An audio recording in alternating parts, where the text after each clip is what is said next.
Good morning, everyone. I think we'll get started. You're all very welcome to the poetry event today at UCD Festival.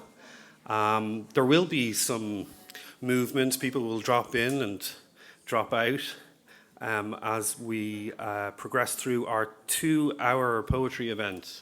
My name's Paul Perry, and I'm a fellow in the School of English, Drama and Film, fellow in poetry, and you're all very welcome. I will be introducing a tranche of poets. We're splitting today's event into 3 parts, and we've got some great music from Kevin Doherty.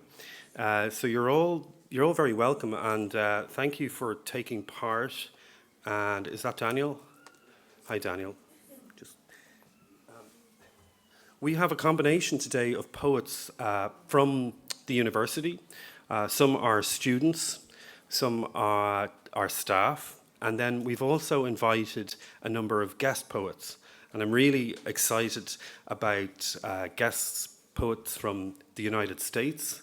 We have Wayne Miller from the United States, who's a Fulbright scholar in Queen's Belfast with us today. We have poets from Galway, we have poets from County Clare, we have graduate students of our writing programme here.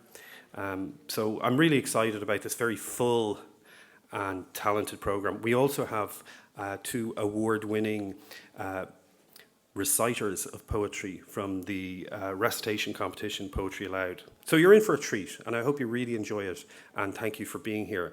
And we're going to get started straight away. What I'm going to do, rather than introduce each individual poet, hi Pauline, and Pauline Clooney as well, rather than introduce each individual poet, I'm going to introduce the first 6 poets for each part, okay? And then if you just come up one after the other, we will hopefully run smoothly, okay? But I'm here to step in if needs be. So our first poet, our first number of poets include Nerys Williams, Daniel Norden, Rosa Jones, Jordan Smith, Aidan Dalbashian, and Elaine Feeney. So first of all, let me introduce you to Nerys Williams. She's Associate Professor in American Literature at UCD. Her first volume, Sound Archive, won the Strong Prize. Her second volume, Cabaret, is published by New Dublin Press in June. She was poet in residence at Passaporta, Brussels, in May 2017 as part of the Welsh Government's Poetry of Laws programme, which commemorated the centenary of poet Head Wynne, killed in Passchendaele.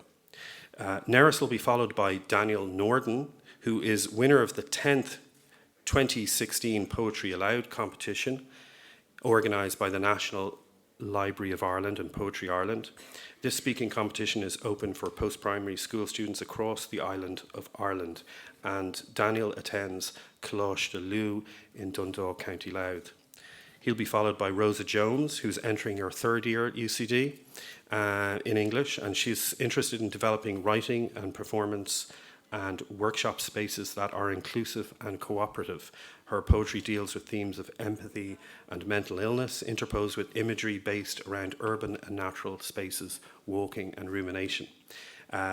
Rosa will be followed by one of our MA students in creative writing, Jordan Smith, and Jordan is from San Antonio in Texas, and she writes mainly fiction, and she's working on a fantasy novel and uses poetry as a way to explore, refamiliarize old ideas into new concepts and forms.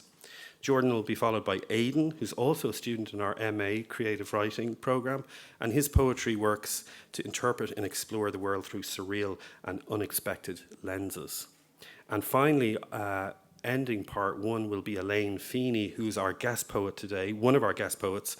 Elaine is a really well-loved and well-known poet in Ireland. She's from Galway, and her 3rd full collection, Rise, has just been published, and it follows her collections Where's Katie and The Radio Was Gospel, and they're all published by Salmon Poetry. So put your hands together for our first 6 poets.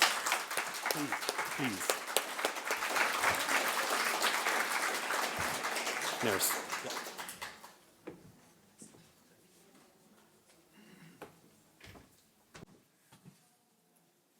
Right, I'm going to start off with the first poem, which is about a psychiatric disorder called the glass delusion. And it becomes manifest in the person who's experiencing it, that they think they're actually made of glass and they will shatter at touch. First diagnosed in the Middle Ages, apparently. The glass delusion. People see what I think, what is thought, a head made of glass, inviting you, look. Though it is delusional, fear finds me swaddled. The head is heavy. It is a miracle of dust and burning sand. There is pleasure in glass, privacy in such fragility. The glass in the window, that is me. I am here and not. I am and am not found in transparency. Framed in the findings of fairy tales, wearing a glass slipper, resting in a glass coffin, regulating passage between breaking and being, I mouth, do not touch. As was mentioned, I was on a residency at Passaporta in Belgium, in Brussels, and the residency, you had to pitch an idea, and it was commemorating the 100th anniversary of the death of Heddwyn Ellis Evans, who was a working class poet, essentially a farmer. And he died the same day as Francis Ledwidge, and they're both buried in Artillery Wood. If you've got the opportunity to go to Ypres and do the canal walk, you'll find them both buried together.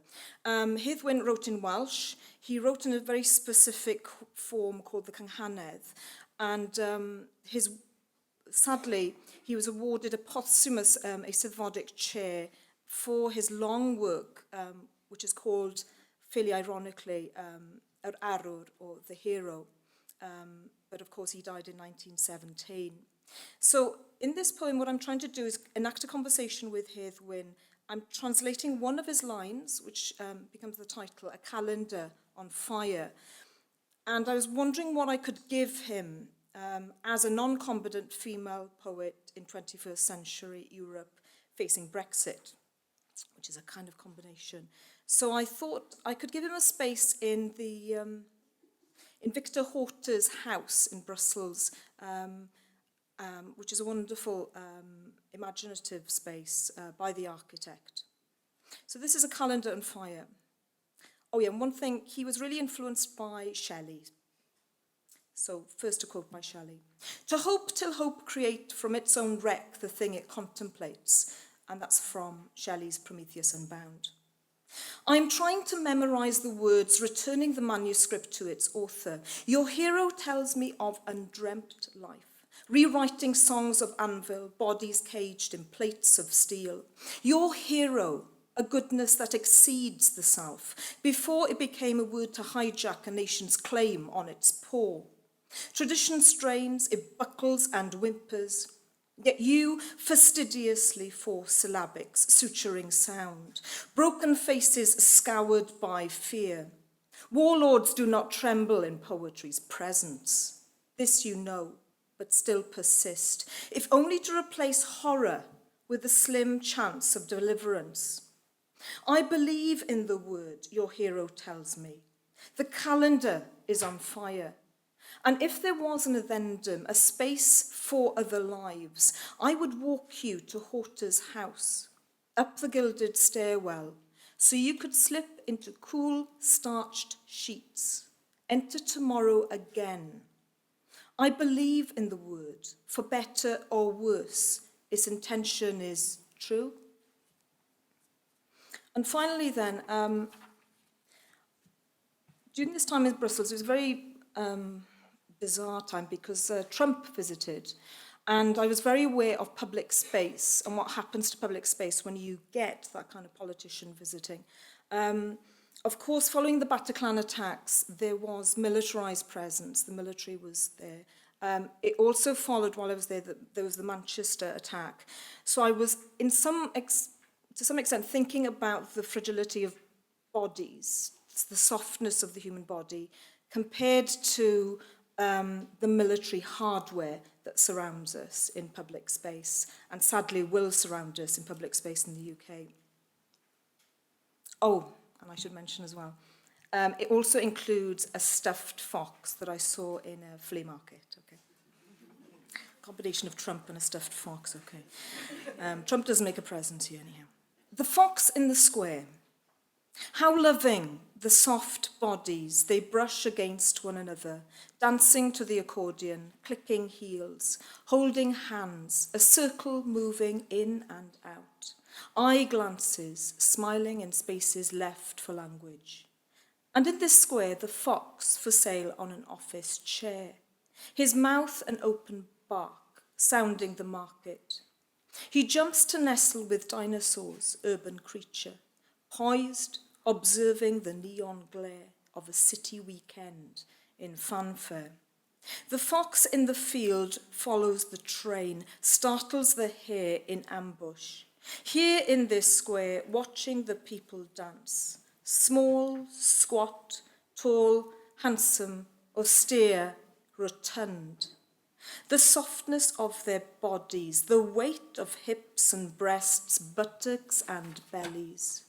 Such grace that evening, supervised by guns and the fox's stare. Thank you.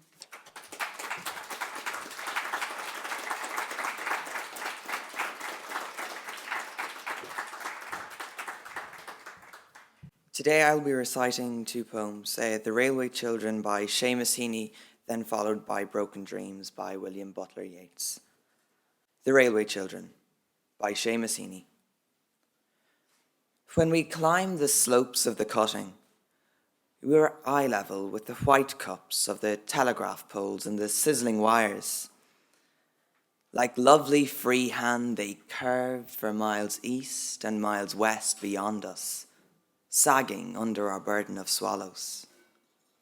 We were small and thought we knew nothing worth knowing. We thought words traveled the wires in the shiny pouches of raindrops, each one seeded full with the light of the sky, the gleam of the lines, and ourselves, so infinitesimally scaled, we could stream through the eye of a needle. Broken Dreams by William Butler Yeats. There is grey in your hair. Young men no longer suddenly catch their breath when you are passing. But maybe some old gaffer mutters a blessing because it was your prayer recovered him upon the bed of death, for your soul's sake, that all heart's ache have known and given to others all heart's ache. From meagre girlhood's putting on burdensome beauty, for your soul's sake. Heaven has put away the stroke of her doom, so great her portion in that peace you make, by merely walking in a room. Your beauty can but leave among us vague memories, nothing but memories. A young man, when the old men are done talking, will say to an old man, "Tell me of that lady, the poet stubborn with his passion sang us, when age might well have chilled his blood. Vague memories, nothing but memories. But in the grave all shall be renewed. The certainty that I shall see that lady, leaning or standing or walking in the first loveliness of womanhood, and with the fervour of my youthful eyes has set me muttering like a fool. You are more beautiful than anyone, and yet your body had a flaw. Your small hands were not beautiful, and I am afraid that you will run and paddle to the wrist in that mysterious, always brimming lake, where those that have obeyed the holy laws paddle and are perfect. Leave unchanged the hands that I have kissed for old sake's sake. The last stroke of midnight dies, all day in the one share. From dream to dream and rhyme to rhyme, I have ranged in rambling talk with an image of air. Vague memories. Nothing but memories. Thank you.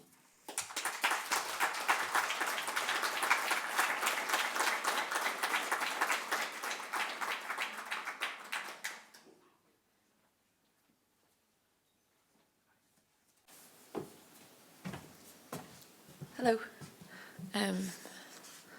So I'm only going to read one poem because it's quite long. I think what Paul was saying was that a lot of my poems are kind of about walking around, which sounds really, really boring, but it's actually just how I get a lot of the ideas I have. So I guess this is kind of just about walking around and thinking and stuff. And yeah, I'm just going to read it because I'm not able to introduce the poem properly. Okay, it's called Silky Tamarin. Light changes from day to night, in the spot where your arm meets up with your shoulder, and in the folds of your eyelids, and in the sunset-coloured place, the back of your ear. Don't trust the buses, the way they amble, wary hares crossing scarred tarmac in the sullen half-light. Walk home, maybe. Watch the rain, the way it falls wrong, in front of flat air, not inside the sky, where it belongs. Insect dust scratches at your impenetrable skin. Nevertheless, your nose wrinkles like a spine under a dress. Doors and windows open and spill forever and ever into a night aching for human touch. Settle for the blunt feel of glazed hands and listless eyes that are waiting calmly for any response. Here is a hush of reaching branches, a warm quietness of dark between each street lamp, behind which are silhouettes that breathe away all night. I thought there were tall, pale people in the trees, but it was just scaffolding on half-finished buildings. I stood in the hallway, watching the light come back and shrug its pajamas off in morning crumpled discomfort. I stood in the hallway and tried not to breathe or touch my lips off of one another. So that's the end of that poem, and it was actually shorter than I thought it was going to be. So I can do another one if you want, but yeah, is that okay? I'll do a short one. They're either going to be really long or really short, always. A lot of people, I actually wrote this and then I titled it and I wrote it, but then I realised I didn't actually refer to the title at all in the poem. So there's people who read it and then they didn't know what it was about, and they were like, "Oh, that was a really nice poem, but I didn't understand it." And then they read the title and they were like, "Oh, that makes sense." Anyway, it's just called Bat, and it's about a bat. So there you go. He waits, cave-bound and curious, for the light to disappear so that he can see. He has never seen a sunrise. He is the size of a human heart. His eyes are bad as it is. The sunlight could make him entirely blind. No bug would pollinate the flowers in his brain. They are too drab and grey, and upside down besides. Thank you.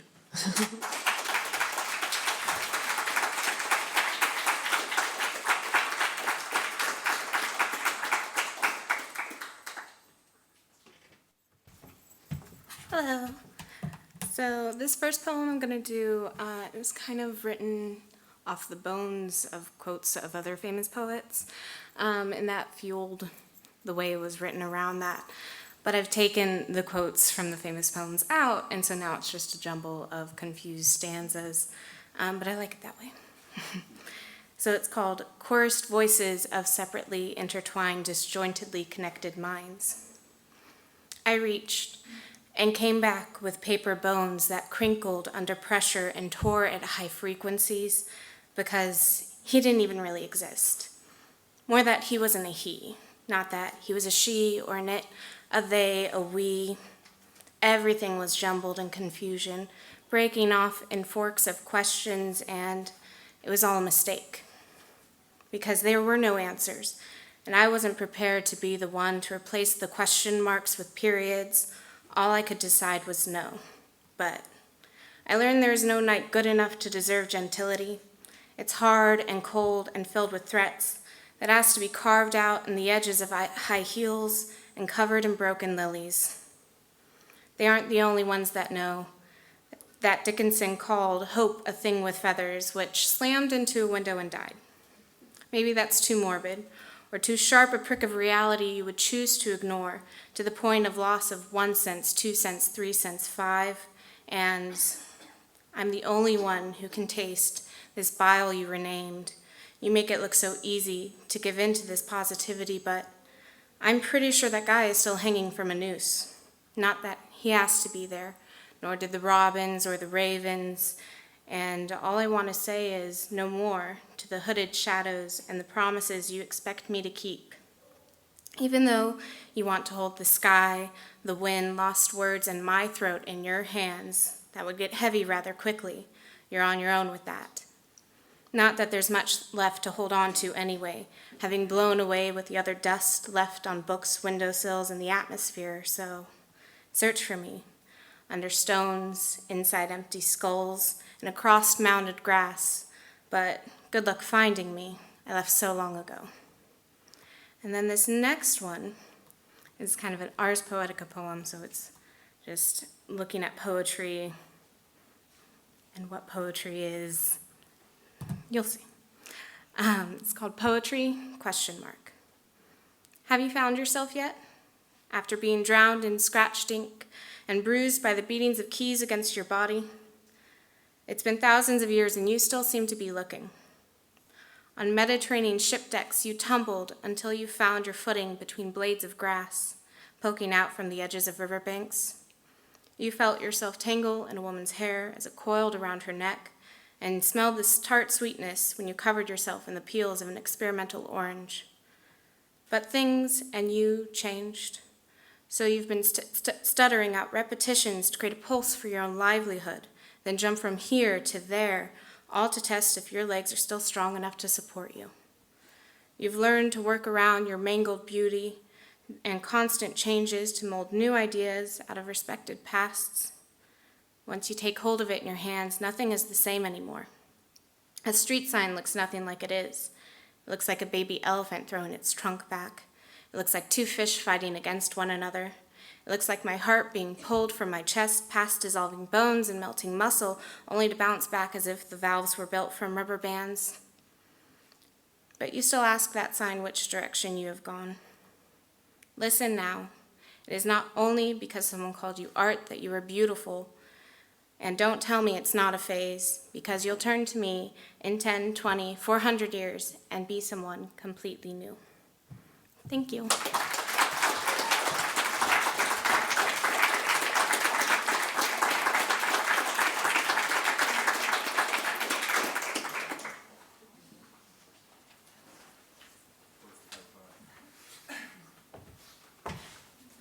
Hi. I have two poems here to read for you today. The first one is about a meeting I had with an ancient pagan god of fire. It's called A Tuesday in March. I'm sitting in a cafe drinking coffee with Vaughn. We don't know each other very well. This is actually the first time we've met, before he became a king, before he became a god. We have arranged this date today on account of Vaughn's birth. Fresh from the hollow reed that shot him out, I can still smell the nature on his skin when the cafe door opens and the sidewalk breeze blows in. Vaughn doesn't understand about the sidewalks. He wants to dance with me like crows in the street. I have to tell him about looking both ways. Where have all the dragons gone? He asks, and I say he's killed them. The cigarette between Vaughn's fingers is already lit. When I offer him my lighter, he laughs, so hard a flame shoots out of his nostril. He covers his nose with both hands and runs off to the bathroom. I ask Vaughn if he could have 10 labors, what would they be? His voice trails off after the third or fourth. He sees his own reflection in the window, but it doesn't look back at him. It looks everywhere else. Vaughn reaches around in his pockets for a note. or something that maybe resembles a note, like a business card or a phone number. He finds a fistful of spears. Why have you brought me here? I argue with Vaughn over whether or not it's his first birthday. I tell him he hasn't really had one yet. Then why do you keep staring at me? We wait to see how many candles are on his cake. Vaughn wants to know if the sugar packets on the tables are free. Before I say, he's run out the door. With as many as he can carry, the packets burn in his hands, leaving a white trail in his wake. Vaughn's white trail leads up to another sky past the city lights. An ancient song plays on a car stereo. There is no sweetness to taste now that he's gone. The waitress brings over a cake with too many candles to count. Now, this second one is called Fig Language. Every elegy ever, written for the dead, becomes useless when you consider the poem as a corpse. On fig language, we fed ourselves, showing no remorse. With seeds wedged between our teeth, we smiled apart our heads and floated bodies down the Lethe in paper ships. The earth became a never word. We used instead the astral bones of animals to create a palimpsest of thought between ourselves and the dirty thing. Dread reached for us with his crooked hand, leaned in for a kiss, and the menagerie shuddered. The dead are dead, is all he said, but we swore we heard him stutter. Thank you.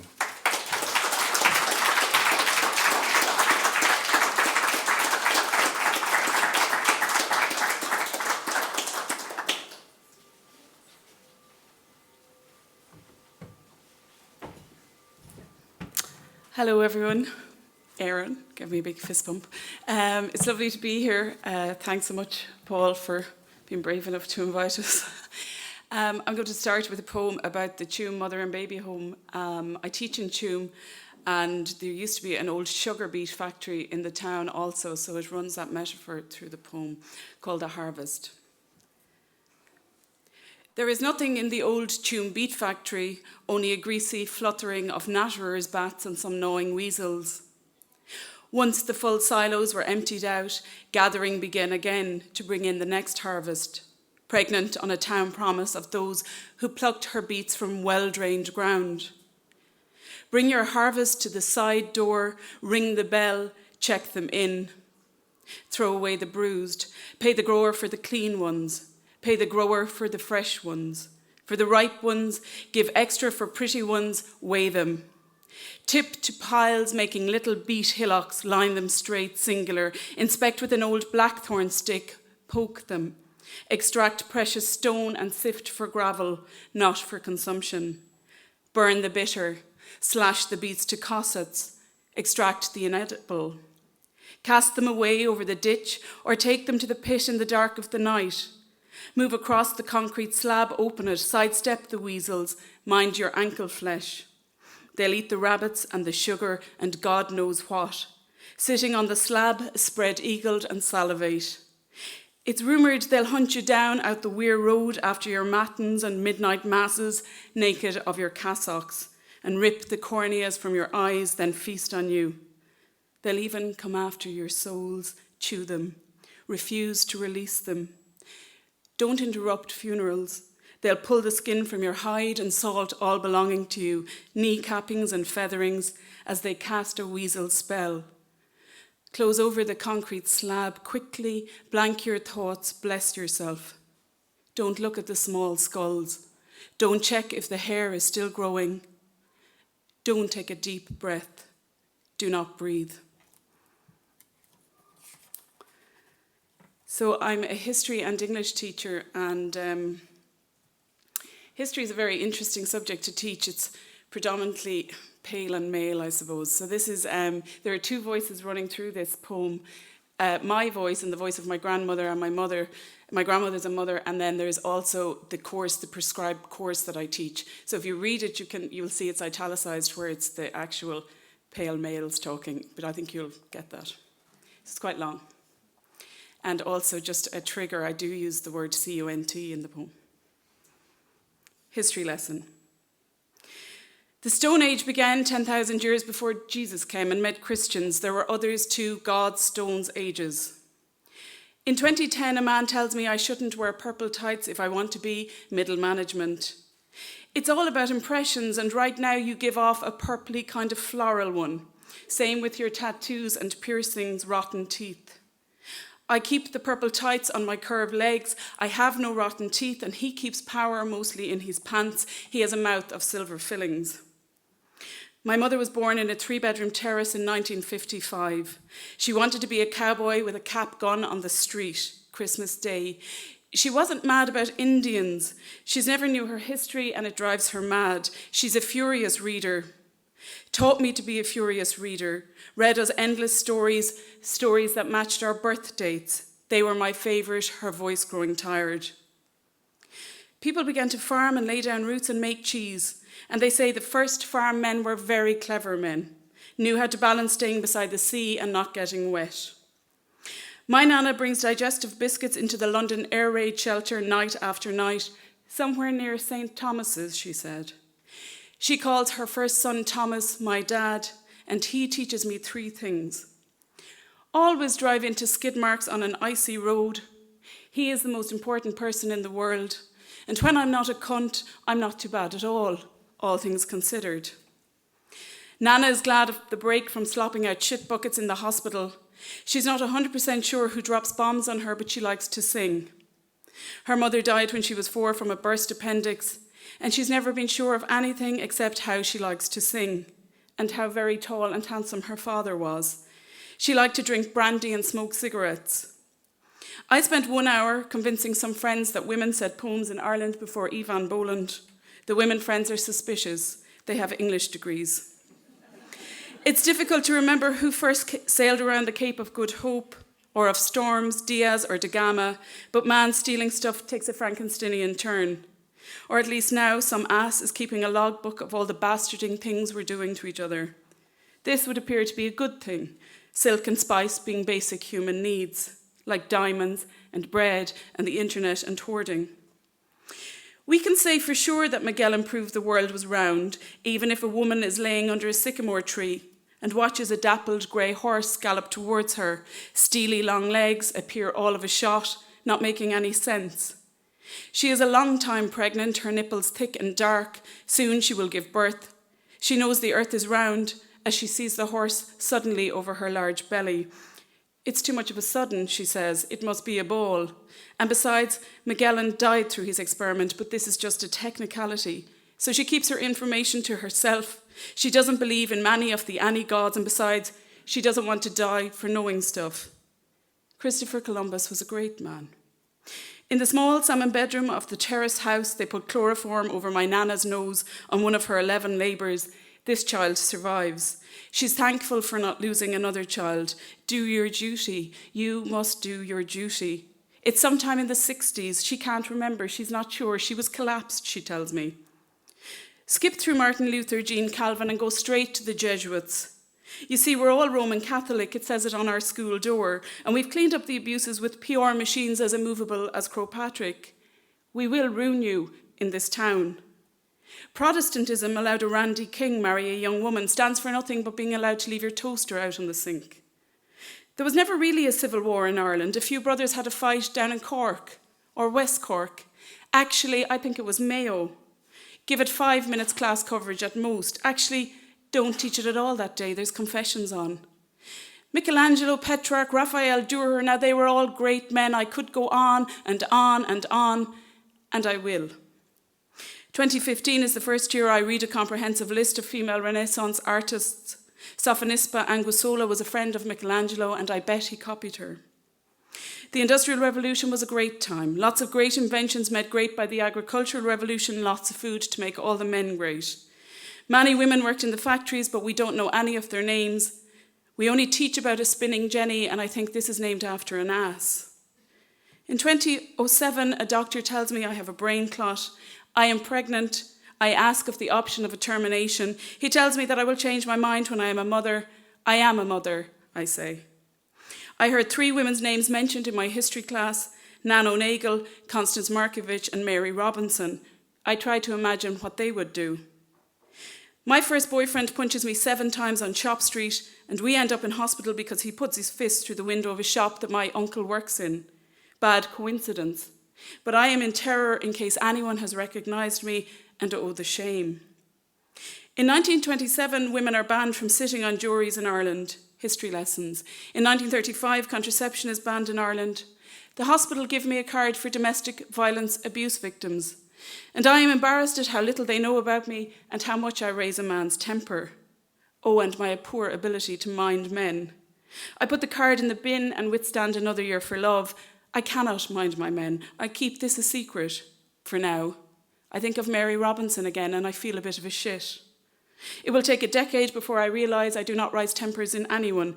They rise all by themselves. This should be our very first lesson. Mussolini's rise to power was made easy by the colour of their shirts, the communists, the Treaty of Versailles and his march on Rome. I meet Ariana Reigns for the first time in 2015 and we drink ginger cocktails in a bar in Copenhagen, and I promise her I will use the word cock in my work. Cock. I still cannot come up with a proper name for my own cock area. I like the word cunt, but I use it angrily at those I hate. Cunt. I am blown away, though, by Miss Reigns and how the paper won't refuse ink. I only wish we met her sooner. 1916 Rising was neither a rebellion nor a revolution. It was a thing apart entirely. It was a glorious thing with God and with glory, and look at us all now. I ask my class why 1916 makes them so happy, and they tell me it's better than being fucking English. Although a few of them are English, but they like being Irish too. I say the men often signed the Solemn League and Covenant in blood, and I correct the use of the word fucking as a race adjective. But I have never taught with an openly gay teacher, I say. Medieval times meted out cruel punishments, most of which are still being perfected and used in the world today. The most come away from my class thinking knights are cool. Castles had great shooting windows. The past is the past, and the Enlightenment, oh, how enlightened it made us all, particularly the men, who in turn could choose what to do with enlightening the women and all the other races they had to deal with.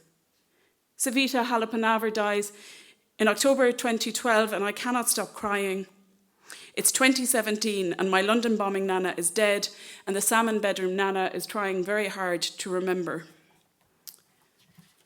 I'm just going to read one more. As you can see, they're kind of pieces. So this is called Rise. People say it's quite a political poem, but it's actually really personal. It's all about my own experience, and it's a list poem. Rise. Rise out of the ground. Rise up out of bed. Rise out of your sleep and wake the dead. Wake the feminists. Jesus, don't. Some say leave them sleep. Wake the nation, burn it, steal it. Rise up and say, tell me you didn't rise her. Tell me you just kissed her madly on the lips, that you sucked them off her. Tell me again, blow into my ear. Rise up in a balloon, be a clown. Rise into the station and arouse the nation. Rise off your head. Rise your voice in the gust, I can't hear your love. Rise your brother, tell him you're packing it in. Rise your mother, break her crystal. Scatter it over the path to watch it glisten. Turn yourself blue, be true. Put yourself to the seawater. Surf the waves, rise into them, ride out of them. Rise the red blush on your breast to your face, let it out of your head. Rise the love in your bed. Rise your husband. Rise her husband. Rise your boss and keep doing it. Make them earn you. Rise them out of it. Rise yourself into it.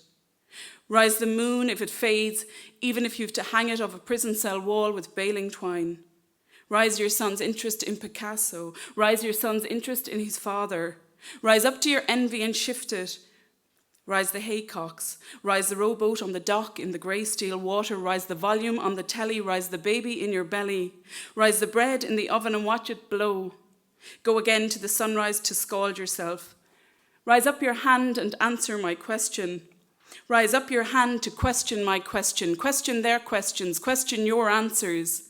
Throw your head back and fuck them. Rise out of your death. Rise out of your debt. Rise into your sickness. Punch it, punch him. Rise another all night. Rise your screams. Rise behind the bar. Arise out of the bog, but bring it with you in the grooves of your shoes. Let it fall from your steps. Leave a trail for your lovers, even in your head. Rise up your hair and backcomb it, honeycomb it, beehive it, let them follow you. Rise up your hand and protect it. Rise up your hand to protest it.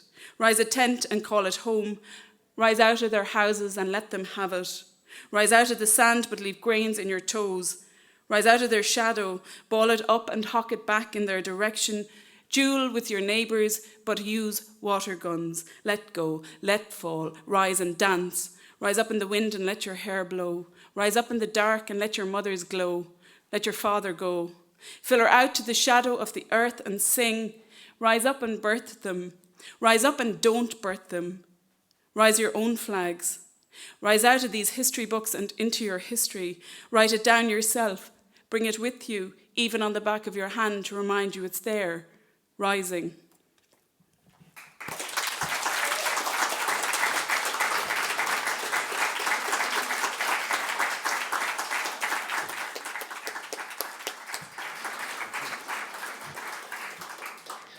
It's kind of brilliant, right? Yeah, amazing. Okay, we're in for a real treat now, Kevin. I'm not going up.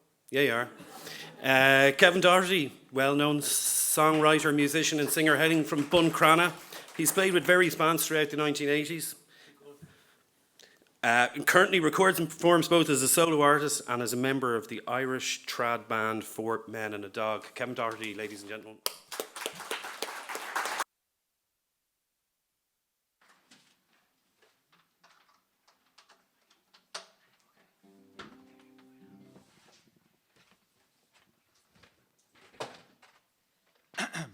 Hello.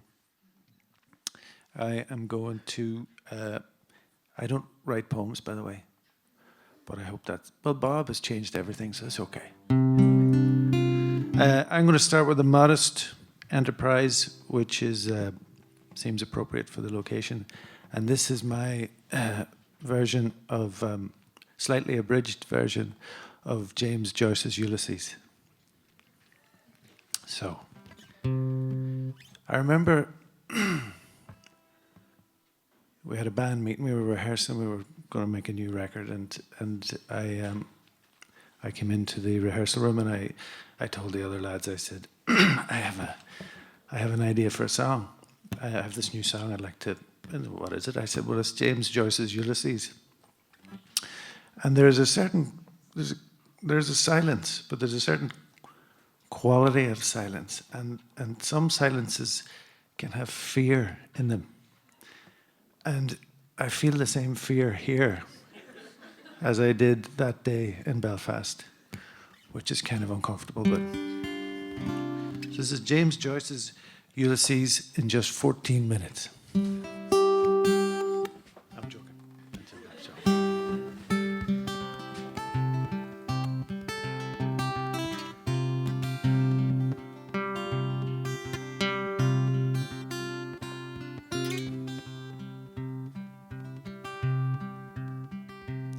Well, it's Bloomsday morning, 8 o'clock. Sun is bright and it's shining. My lady's in her feather bed. In warm air she's reclining. With sticky lips and giddy hips, my lady, she lies stretching. Her legs and all to every part, while breakfast I'll fetching. I hear the jingle overhead, the bed and joy, my lady. I sing the song, it's in me kin, me sleepy-headed baby. We'll walk out through the park. We'll walk beyond Glasnevin, and we'll sweep a question mark through the streets of this heaven.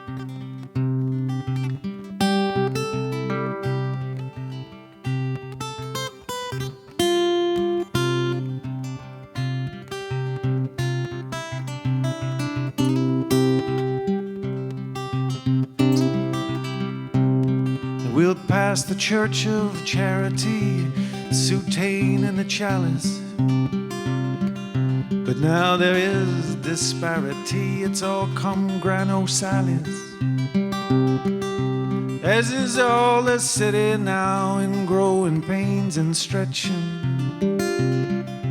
In the bulk of Hollis Street, reality is hatching. Me, I love me beauty woman thing in counting house or carriage.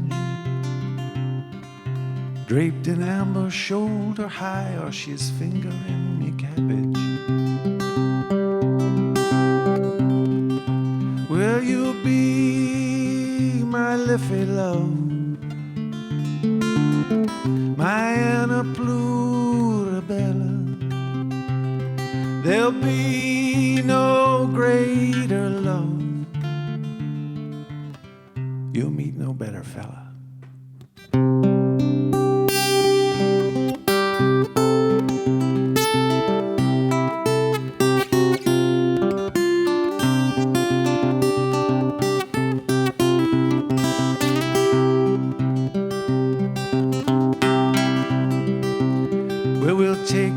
Down by the sea, for I feel me heart a smolder. I see your eye, I lift your glove, I will kiss your naked shoulder. Can you see the fireworks in me scratchy attic? Blooming over Sandy Mount, all lustful and prismatic. You know I love the flush come to your cheeks and telltales your desire. So just lift a little further, love, or just lift a little higher. We'll end on Hoth, a heady hill, me pretty mountain flower. Make a yes from out of those ruby lips before I do devour. And we'll walk out through the park. We'll walk beyond Glasnevin. And we'll sweep a question mark through the streets of this heaven. And you'll be my Liffey love, my Anna Plurabella. There'll be no grave